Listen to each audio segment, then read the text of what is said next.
Ladies and gentlemen, this is your captain speaking, and we will be flying at an altitude of fun, freedom, and fulfillment. The quote of the day is,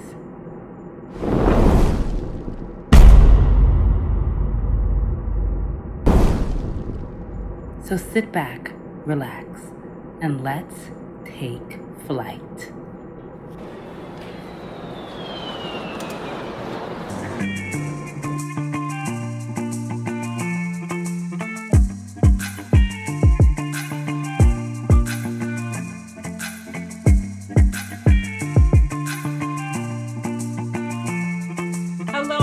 Hello, everybody, and welcome to Take Flight Podcast. Learning is what? An elevated experience, and we're about to take off. I'm your host, Ophir, known as Golden Ophir, and I have my two amazing hosts with me, Phil and Simone Malone. Oh my gosh, your two names right. Listen, how are you guys feeling today? Let me know the energy. How's everyone's week been going? I'm feeling pumped. I'm feeling really good, and definitely after reading the Compound Effect, you can't do anything but feel pumped. You'll have your days, but majority of the time, I've just been feeling really energized and really on a roll lately. So yeah. I've been doing pretty well. It's like I was able to hit some hurdles. I had a little hurdles this week, but I was able to overcome them because it's just when you have set your goals, no matter what happens to you, you know your goals you want to accomplish. And despite the hurdles, I just said, I can push through it, push through all the feelings, and because I know based on the compound effect, small steps matter. So even in a small step toward my goals, it was like pretty good. So my week was pretty great. Mm-hmm. That's wonderful. It's always good to check in on each other and make sure, everyone is in a great headspace. So it's good to know that you guys are doing amazing. And the book we're about to soar into today is GoPro 7 Steps to Becoming a Network Marketing Professional by Eric Worre. And the reason we chose to focus on this book is because all three of us actually connected because we're in the network marketing field. So we really wanted to kind of shed light on an industry that a lot of people don't really know about, or a lot of people don't know the details on, and just bring awareness to what network marketing is and how it can help to take your life, your business, your finances to the next level, where you can make a living. Now, disclaimer, this is not for everybody. We're not forcing you to get involved in anything. We just want to educate you on what it is to be a network marketer. So we're so glad that we're going to dive into this book, and we're going to gain a lot of nuggets from this amazing book. So I'm gonna start it off. While I don't have the book, but I was listening to the audio, and it really gives a step by step of what it is to succeed as a network marketer. So Phil, listen, you've been in this longer than me and Simone has. In your own words, what is a network marketer? Network marketing just is we're more like a sense of, it's modern day sales in a sense, and basically we're just like, instead of the companies paying advertisement and they paying huge money, we become representative and we advertise with the company basically. And yeah, so it's just basically us sharing information. There's no force feeding anybody. Some people like it, some people don't. Because we never know that we might meet somebody who likes it. So it's more about like a numbers game basically. So unlike sales, when you see somebody, how sales would be like nagging the person to buy it, we're not like that. We just share the information. If somebody likes it, cool. If they don't like it, cool. And we just basically let them know that network marketing is good. All right, wonderful. For you reading this book, I kind of want to go in a little detail and pinpoint something that really stuck out to me. And here is what was said. Those that are successful in, and a lot of people may not notice, on multi-level marketing, because that's basically what it is.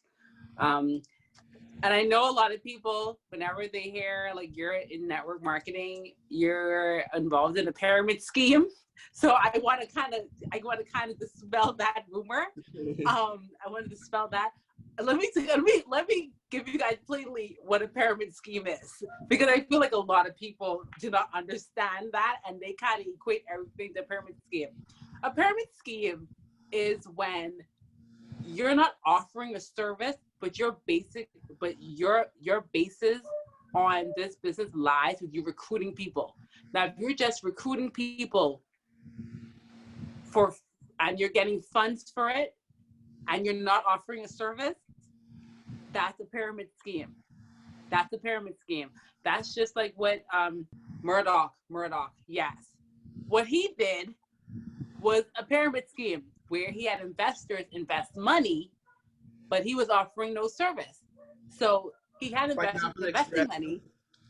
Yes, exactly. And Pineapple Express, and a lot of behemoths know Pineapple Express. Basically, you give in money, and then you're recruiting people to come in to give money, and then you're supposed to get money, and then them same people get to recruit 2 people and then give money, and then so it's like at some point someone's going to lose, and no service is being offered.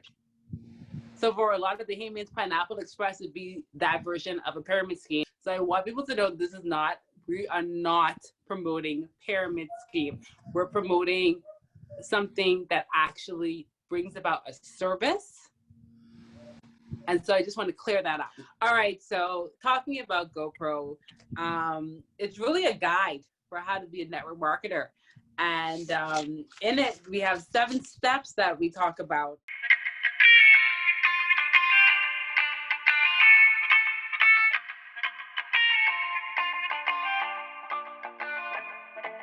And basically, when you're actually initiating these steps, it goes like bam, bam, bam, bam, bam, bam, bam, bam. It's not like a long, drawn-out process. So Phil, Simone, what was the hardest step for you when you first got started in network marketing? I believe that I could say I wouldn't say the hardest, because I would like to say that I'm optimistic, and Phil is as well. And me and Phil was having this discussion earlier. I think it's just that realizing that everybody's not going to have the same belief as you, when you decide to make a decision for yourself. And it's understandable. You can't knock that person. You can't get mad at them. But not everybody is going to have that belief that you have.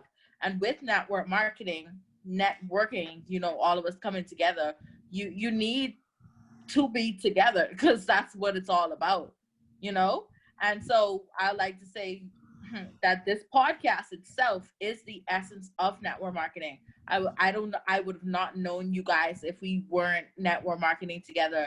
We come from all walks of life, same country, but different backgrounds and stuff like that. And we came together, and from network marketing, we stemmed onto this. Well, the hardest for me, I'll be basically based on this book. What I was doing, I was behaving like an amateur. I was texting. Texting does not work when you're dealing with network marketing. That doesn't even stand. Like, you could text and invite. People just look at it and read it. So what I started to do, basically, I would say my transition actually happened during COVID, the beginning of COVID. And I started to call people. And I realized that, based on the book, that has actually started, people were willing to see the information. They were more likely to see it. They're more likely to hear it, because they hear your voice, your tone, your excitement. And people like to know people busy. That's why they say be in a hurry. So basically for me, this is like a guideline that any network marketing company, if anybody wants to get on this book, read this and book. Not to cut Phil off, he's not lying, because how I am in this is because of Phil. So Phil is what we would say my mentor, so I would have never been in this if it wasn't for Phil. And Phil had bought it to me before, and I was just, I didn't debunk it or anything, because like I said, I'm pretty much generally, yes, outside of network marketing, optimistic. But he did do the call, and I got to know him as a person. So it was just like, wow. And he was really excited about this thing. And I was just like, what is this thing that this guy is so excited about, Like, like I'm like, why? Like, you feel really, really, really excited about that, and that drew me in. So when Phil say the texting thing, yeah. So you gotta call. You gotta step outside your comfort zone of saying, like, a text. And we all were having this discussion the other night. Let's not stop making it taboo to be connected with each other. I'm a prime example of Phil's network marketing because he's my mentor and I'm here. So I don't know, Phil, I'm your proof. We have a special guest who will be coming on the show who is a network marketer by profession. He actually retired at the age of between 21 and 22 to be a network marketer pro. He retired, guys. Listen to what I'm saying. He retired in his early 20s. That's what I'm saying. Where do you hear of people doing that? He retired in his early 20s. Nowhere. So he's sleeping and making that Z money.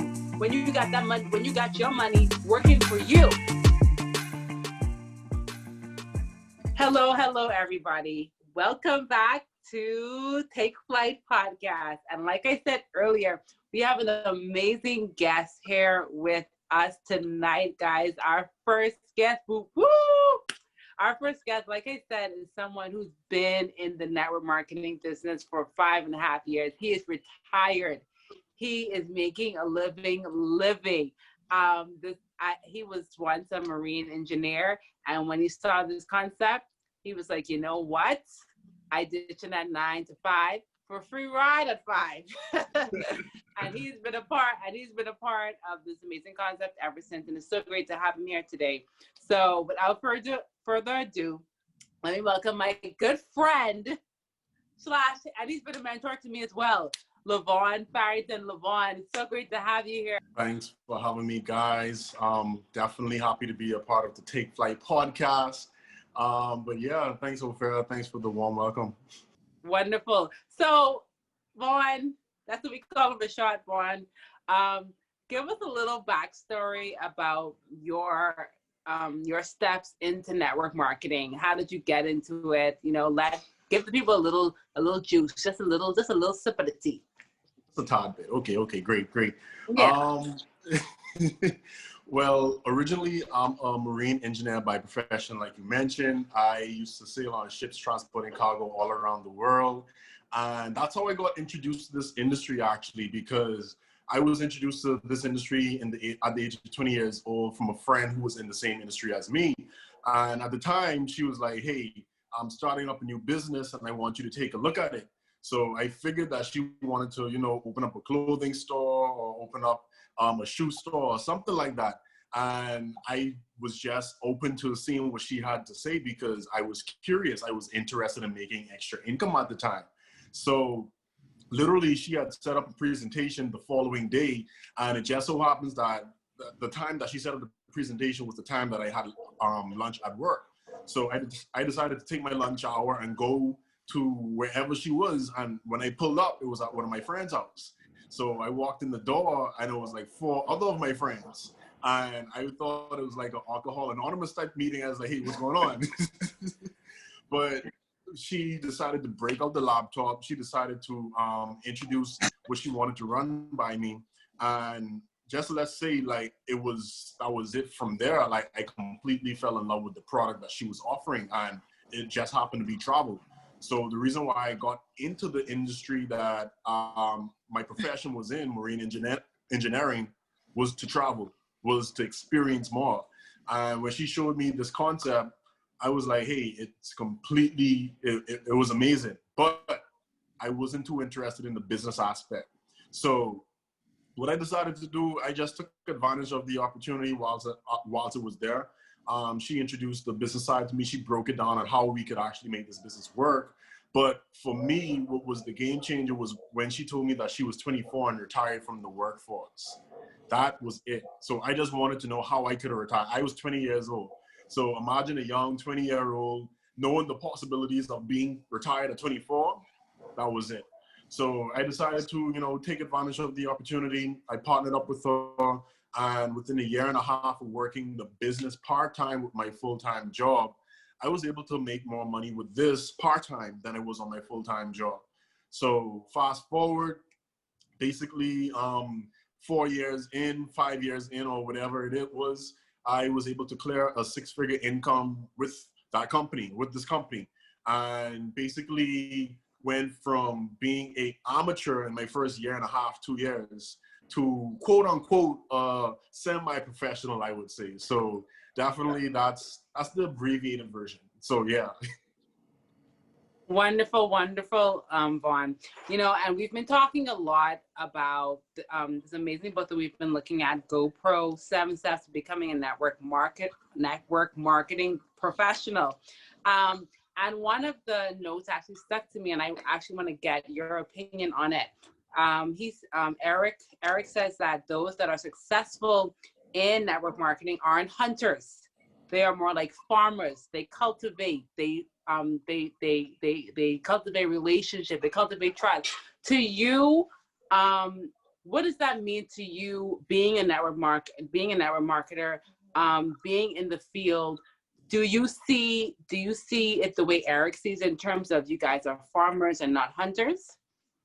Most definitely, because I would say in this field, like, I can understand where the analogies come in. As a hunter, you have a chance to actually hunt and get, you know, the type of food that you want, the type of, I guess, prospect. In certain cases, we are hunters, but I could agree more to the fact that we are farmers, because it doesn't happen overnight. It doesn't happen right away. And I tell my organization a lot of times, like, hey, I actually say it too, we're farmers here. We're not here to basically expect fruit the next day that we plant the seeds, you know? So in the beginning, for me, it was planting a lot of seeds. It was planting seeds everywhere, just planting the seeds in people's minds, and me going back and watering those seeds over time. So and just how I said, the platform that my business is in, it's in travel. So every time that I travel, all the seeds that I planted before that trip, when I took a trip, I was watering those seeds. I was constantly watering those seeds, and some decided to grow. Now, the thing about seeds is that you can't control if it's going to bear fruit. You can't control if it's going to grow fast, if it's going to grow slow, how it's going to grow in the direct. You can't control that. But what you can control is the amount of seeds that you put in the ground. So I definitely agree with that statement, 100%.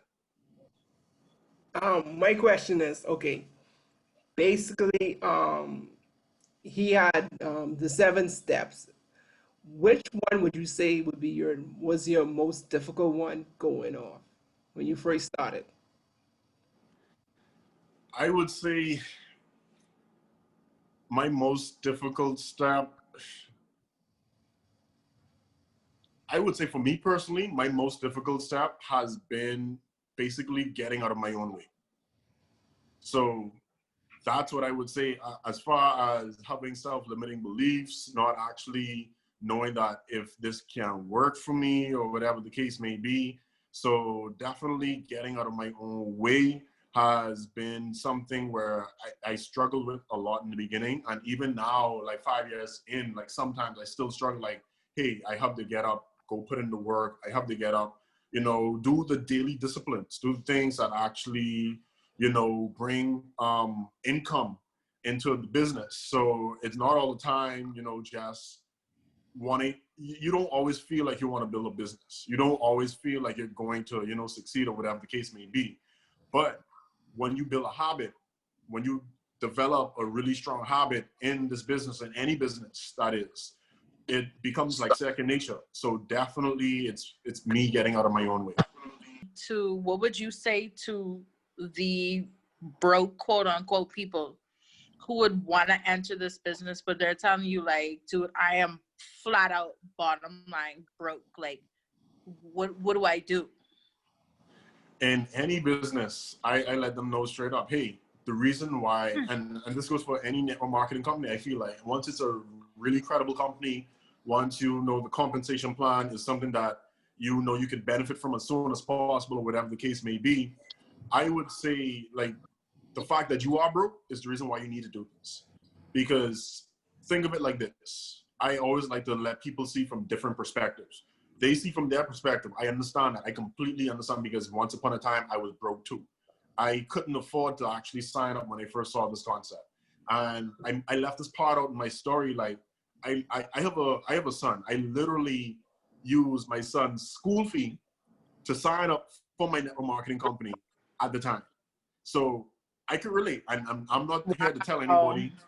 Exactly. I'm not here to tell anybody, go and, you know, use your kid's school fee to sign up for MLM. So when I got on board, I understood. I saw from the perspective of my mentor. She was like, hey, you're broke. That's why you need to do it. Because at the end of the day, if nothing changes, then nothing changes. And it took me a while to actually catch on to that. And I was like, if nothing changes, nothing changes. She sounded like she on coke. Anyway, but I understood that if I didn't change anything, the last 5 months or the last 5 years would look like the next 5 years. So for the people who consider, and I don't like to call people broke, me personally, I don't like to say people don't have it, whatever. I like for them to tell me where they are. So let me know where you are in life. I'll meet you halfway. And if it's a situation where finances is an issue, well, all right, cool. What can we do to get you the finances? I put things in a perspective again. If you had to be hospitalized, right? And you had, say, some type of rare disease or whatever the case may be, and the doctor came to you and say, oh, Mr. Curling, the disease that you have is curable, but it costs the same amount, whatever it is, for you to get a part of that network marketing company, whether it's $300, $400, $500, whatever the amount is. It costs you $500. And if you don't find that $500 in the next 6 hours, Mr. Curling, you're going to die. And people would be like, okay, that's kind of extreme. Exactly. That's how it is with your finances. That's how I feel about people's finances in this business, because if you don't find the money to, you know, get the startup fee, like that's an obstacle that you're never going to overcome. Same thing, if you don't find the money to, you know, get rid of that not incurable, but that rare disease, like then you're just going to die. So I asked them, hey, would you find the money, or would you just tell the doctor, hey, doc, honestly and truly, I ain't got that bub right now. 9 out of 10 people would say, hey, I'll find that money by hook or crook. I'll do what I have to do. Once it's within my legal limits, I'll do what I have to do to get that $500, $600, whatever the price may be, you know? So for people who feel like they don't have the money, we just aren't resourceful enough to find the fun. We're resourceful to find the things to go to our party, to buy that outfit, to get our hair cut, but we're not resourceful enough to come up with money to start a business. Yeah, I absolutely agree with you. Right. If you are determined to change your life, then you are going to take the steps needed, no matter what they are, to do so. So I thank you so much for that tidbit. I have one more question to ask you. For those who are skeptical about getting into network marketing, they have been showed this concept, but they're like, boy, I just don't know. What would you say to persons that have that type of mindset, that are skeptical about this whole MLM? MLM. I had a tie tongue moment. MLM mystery to some people, to some persons. So for the skeptical people, I just have to be straight up honest with them. Like, at the end of the day, you're either going to be skeptical or you're going to be broke, like Simone mentioned. You can't be both. Actually, you could be both. You could be both. But one thing that I learned about highly successful people, even though they may be skeptical about something, they still trust their judgment enough to go and attempt to do something new. The whole gist of network marketing is for persons to succeed outside of 8 to 5, for persons to actually have a life where they can design on their own. Now, you will work hard for that lifestyle that you want, but like I said, the juice is definitely worth the squeeze. Wonderful, wonderful. And I definitely want some of that juice. So, Vaughn, how can persons get in contact with you if they want to learn more about network marketing or if they want to know more about the business that you're a part of? Awesome. So you guys can, I just recently started a blog on YouTube. You can follow me on YouTube at The Solo Traveler. So I've just recently started documenting some of my trips that I've been on. Thanks to Ophir, she gave me that push over the edge to do exactly what I needed to do for vlogging. And me and Ophir were talking a while back about this. And definitely thanks to her. So The Solo Traveler on YouTube, ladies and gents. On Facebook, I am Vaughn, V-O-N, Farrington. Instagram is Vaughn, V-O-N _ worldwide, because we're all around the world, ladies and gents. Definitely. Thank you so much, Vaughn. And I will end with this. Network marketing is not easy, but it is better. Thank you guys for jumping on this amazing episode. I cannot wait to share more of these amazing books that we have in store for you guys. So the plane has landed. You have definitely soared to major heights. And now we're about to say goodnight. So thank you, everyone. And again, God bless. Thank you guys so much.